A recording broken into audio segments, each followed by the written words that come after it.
di mana ternyata ekosistem manusia yang terbesar itu adalah berada di dalam usus kita.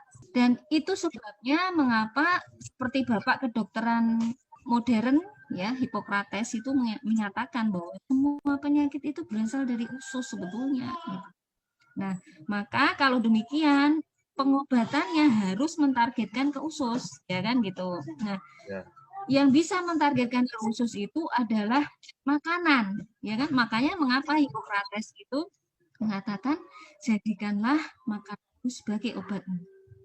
Otomatis diperlukan makanan yang bersifat fungsional ya, yang bisa memperbaiki usus ya, bisa membersihkan usus dan dia punya kemampuan juga memperbaiki ekosistem. Salah satu yang menyebabkan autoimun adalah karena dinding usus yang renggang.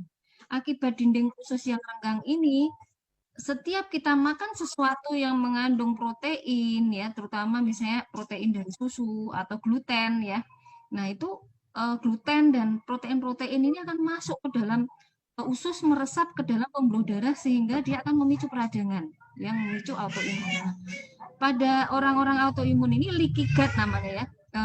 Kondisi usus yang dia dindingnya tidak rapat lagi itu namanya leaky gut. Nah, itu harus kita rapatkan.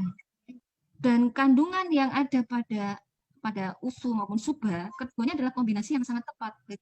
Kita menderita autoimun, mengkonsumsi keduanya akan lebih baik. Di sini penderita autoimun itu derajat penyakitnya itu berbeda-beda ya, dan juga ada faktor genetik yang mempengaruhi. Jadi, misalnya pada autoimun yang jenis inflammatory bowel disease ya, yaitu suatu penyakit autoimun yang menyerang usus besar yang berupa peradangan pada usus yang kronik yang menyebabkan gejala dan tanda berupa diare kronik. Nah, pada orang-orang seperti ini ada orang yang dia mengalami seperti itu karena faktor genetik di mana dia gagal mengenali bakteri baik itu sebagai temannya.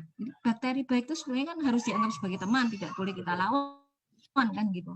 Nah, pada orang-orang yang mengalami gangguan pengenalan terhadap baik ini, tentunya kita harus sangat hati-hati memberikan ya, karena dia selain dia punya gangguan genetik, dia juga ususnya kemungkinan sudah rusak itu, sudah bolong-bolong ibaratnya.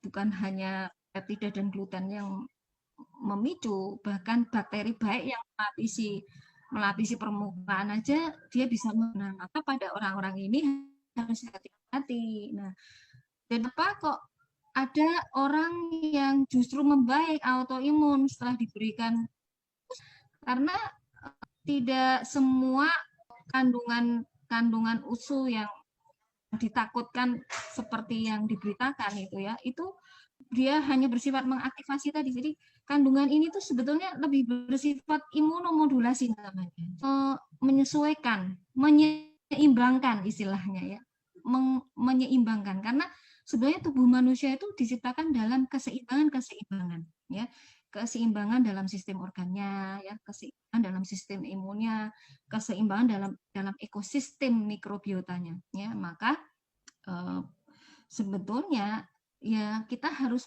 menggunakan terapi-terapi yang mentargetkan usus. Nah, maka sebenarnya kebaikan dari produk-produk AFC itu di situ. Dan sekarang ini eranya pengobatan tuh ke arah sana. Jadi sebenarnya untuk autoimun nggak ada masalah untuk konsumsi produk kita dong? Nggak ada masalah, ini kan hanya makanan. Semuanya efeknya dia bersifat imunomodulasi. Imunomodulasi itu artinya begini, kalau ini dimakan oleh orang yang sistem imunnya berlebihan, maka dia akan menekan sistem imun yang berlebihan. Tapi kalau ini dimakan oleh orang yang sistem imunnya lemah, maka akan menaikkan sistem imun. Jadi ini prinsip kerja dari makanan gitu loh. Berbeda dengan obat yang hanya diambil zat aktifnya.